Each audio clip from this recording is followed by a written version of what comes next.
Moi, ma question est comment avez-vous reçu l'Esprit? C'est bien de s'examiner. Vous voyez, c'est bien de s'examiner.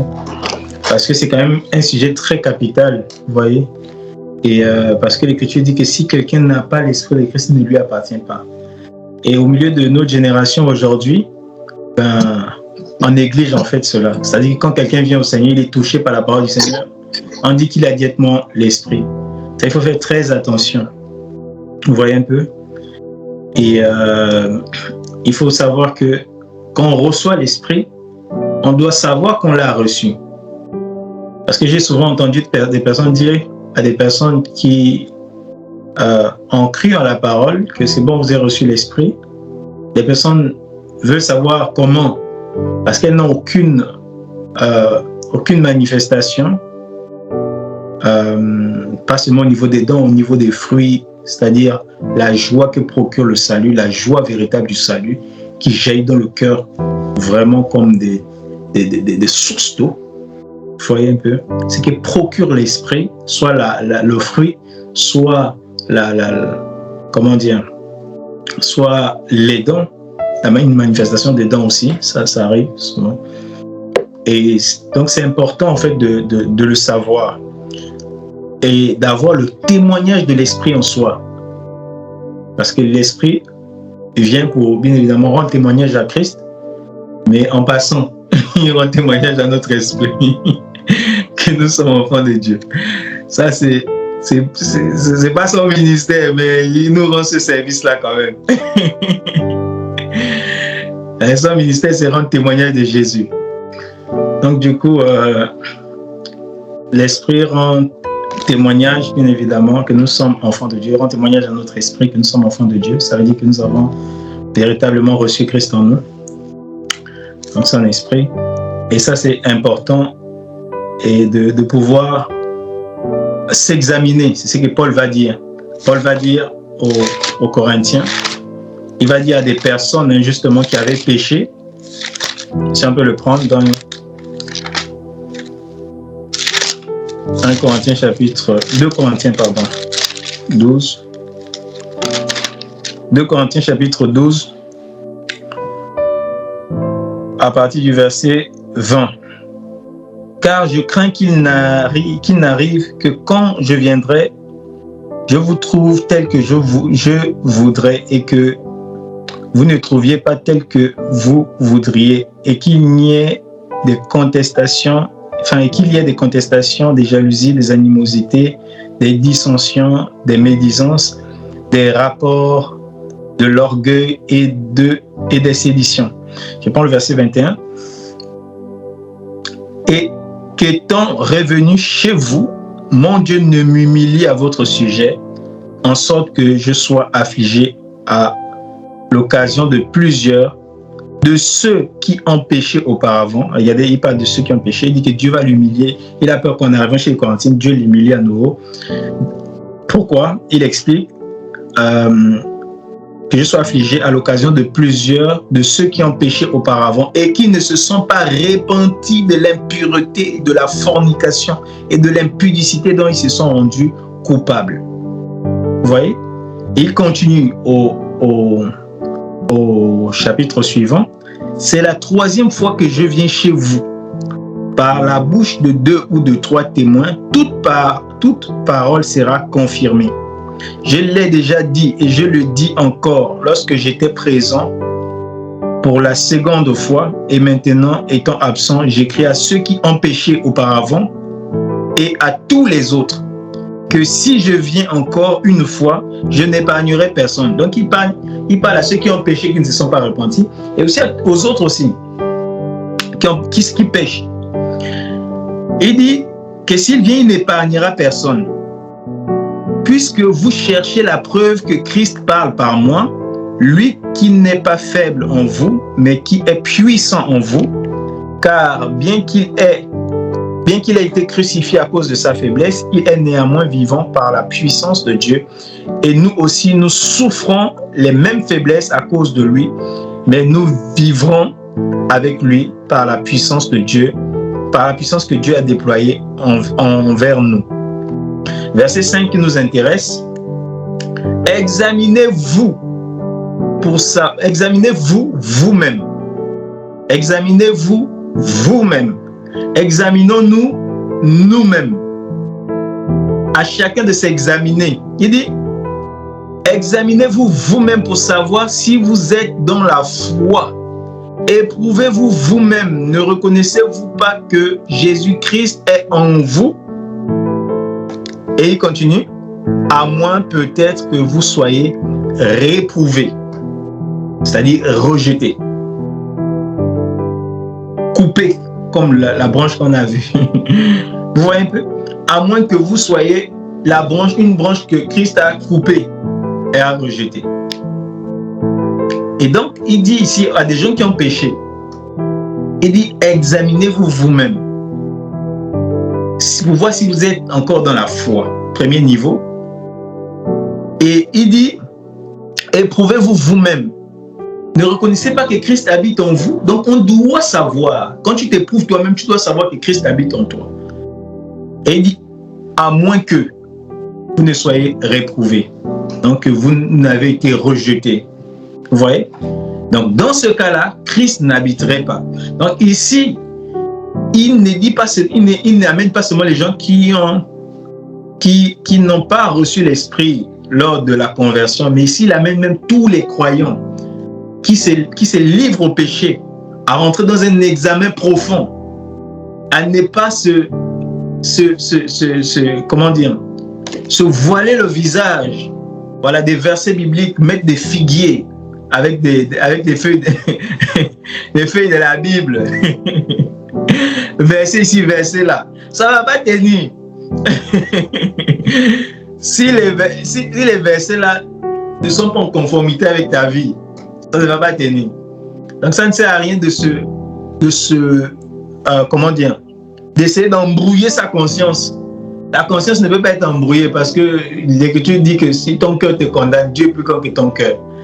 Ça veut dire que même quand tu cherches à voiler la conscience comme Adam, à te couvrir, à montrer que tu n'es pas nu, mais quand Dieu va venir, ta conscience sera nue.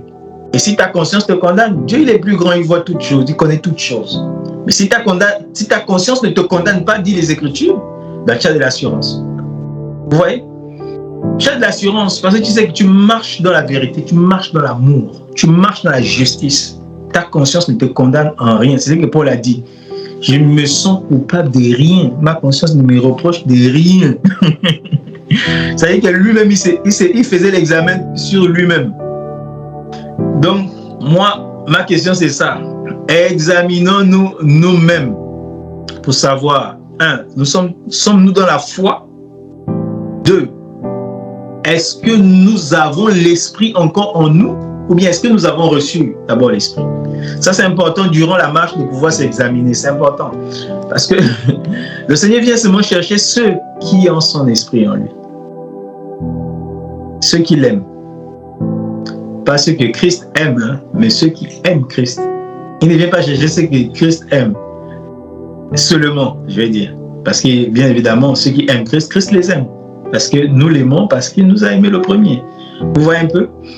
Donc, mais il ne vient pas seulement chercher ceux que lui il aime. Il vient chercher ceux que lui il a aimés et qu'il aime en retour. Nous l'aimons parce qu'il nous a aimés. C'est la réciproque. Lui en nous, nous en lui. Vous voyez un peu? C'est là qu'il vient chercher. Donc, examinons-nous nous-mêmes. Et c'est important en fait. David, quand il a péché devant Dieu, il s'est souvenu que le jour où Samuel est allé avec la corne pour loindre d'huile, l'Esprit de Dieu est descendu sur lui. En même temps, l'Esprit du Seigneur a quitté Saül. Et Saül a commencé à être tourmenté par un démon, par un mauvais esprit. Donc, d'autres versions disent le mauvais esprit de l'Éternel, mais c'est le mauvais esprit envoyé par l'Éternel. Donc, Saül a perdu le Saint-Esprit. À cause de quoi? À cause de la rébellion. Il n'a pas obéi à la parole. Le Seigneur dit, parce que tu as rejeté ma parole, je te rejette aussi comme roi. Et quand il a perdu la royauté, il a perdu aussi l'esprit. Et pourtant, Saül était né de nouveau. C'est-à-dire que dans 1 Samuel chapitre 10, Dieu donne à Saül un nouveau cœur. Après qu'il ait écouté les paroles de la purification de la bouche de Samuel, son cœur a été purifié, régénéré, il a été changé en un autre homme. Mais le jour où il n'a pas obéi à la parole du Seigneur, le Seigneur l'a rejeté, et quand Dieu te rejette, Dieu te livre aussi. Et comme il a été livré, Dieu a retiré son esprit, Dieu l'a livré entre les mains d'un démon. David avait vu ça. Parce que David était celui que Saül, les serviteurs de Saül avaient demandé pour qu'il vienne auprès de lui. Et donc celui qui jouait à la harpe pour pouvoir soulager le roi qui avait été rejeté. Celui qui avait perdu l'esprit. Donc il connaît les conséquences quand on perd l'esprit. On est tourmenté par un démon. Quand on perd l'esprit, on est rejeté de la royauté. C'est compliqué. On perd la joie.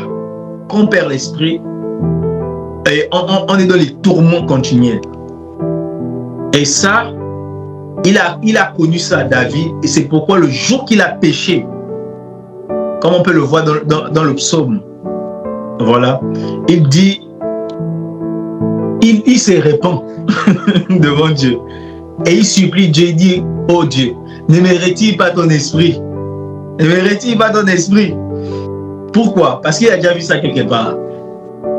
Sinon, il ne pouvait pas prier comme ça. Donc, la crainte de David est venue par la désobéissance. Parce qu'il a vu quand quelqu'un a désobéi, comment Dieu l'a traité. Et il a dit que, oh, donc Dieu qui donne le Saint-Esprit, Dieu s'y retire le Saint-Esprit. Non.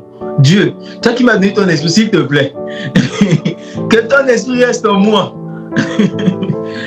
Voilà, pardonne mes péchés, pardonne mes iniquités. Je confesse tout, j'abandonne. Vous voyez? Donc c'est ça en fait. Et Paul dit de pouvoir, à ceux qui ont péché aussi, de s'examiner, de voir s'ils sont encore dans la foi, s'ils ont encore l'esprit de Christ en eux. À moins qu'il n'ait été réprouvé. Même si beaucoup de gens ne pensent pas que Dieu qui donne le Saint-Esprit peut reprendre le Saint-Esprit. Nous avons déjà vu ça là-bas. Nous avons déjà vu ça dans l'homme.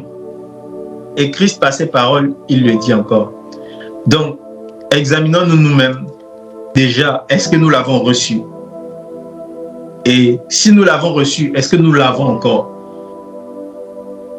Parce que le fruit de l'esprit, c'est la justice, c'est la joie, c'est la paix par le Saint-Esprit. Enfin, le fruit, c'est ça, non?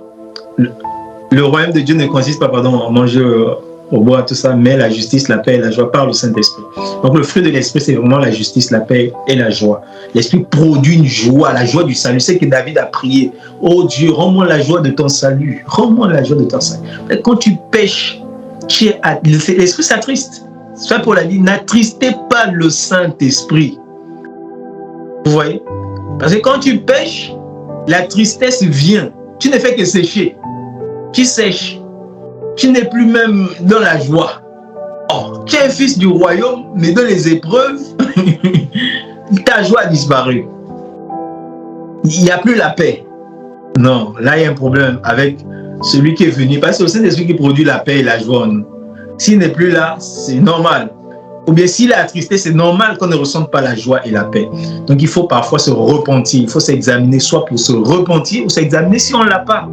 Paul, quand il est venu, il a trouvé des personnes, des disciples qui avaient cru en Jésus par la prédication certainement de Jean-Baptiste, voilà, ou bien des disciples de Jean-Baptiste comme Apollos aussi qui était un prédicateur, il prêchait Christ, mais il ne savait pas encore des choses au sujet du baptême aussi de Christ.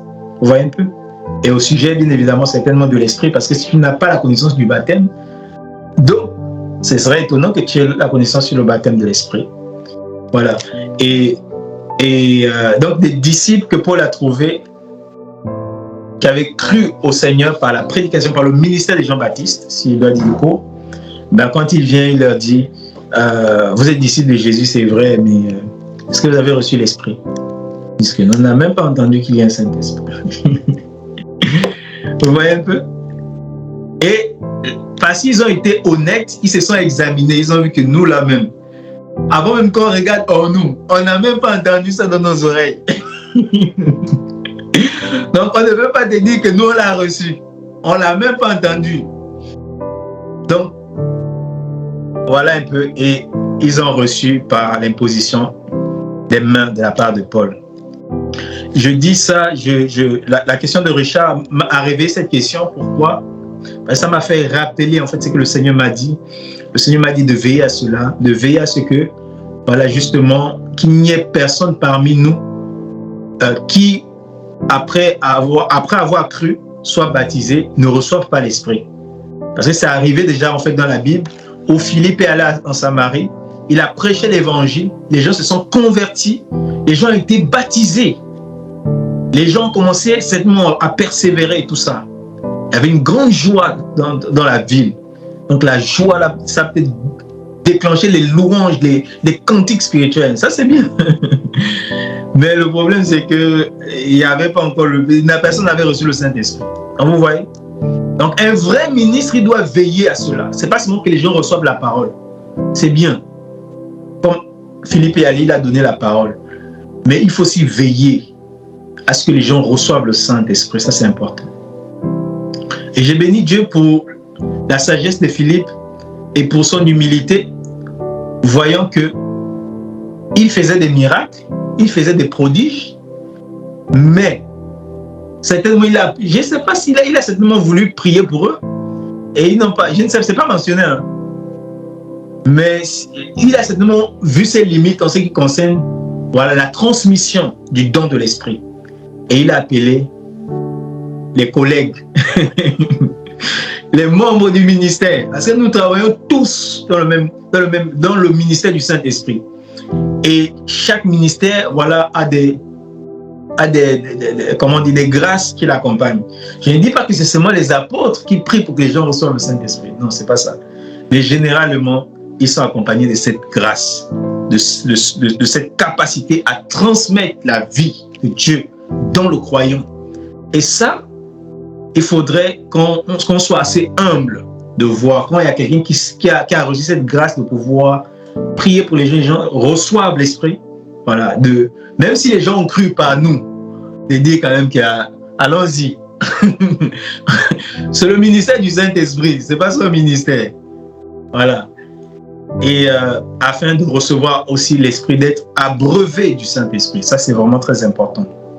Et prions davantage que le Seigneur lui-même, voilà, suscite bien évidemment dans ce ministère la capacité à pouvoir transmettre justement l'Esprit à ceux qui écoutent ou bien à ceux qui le reçoivent par imposition des mains, parce qu'on peut le recevoir par la prédication, par l'imposition des mains.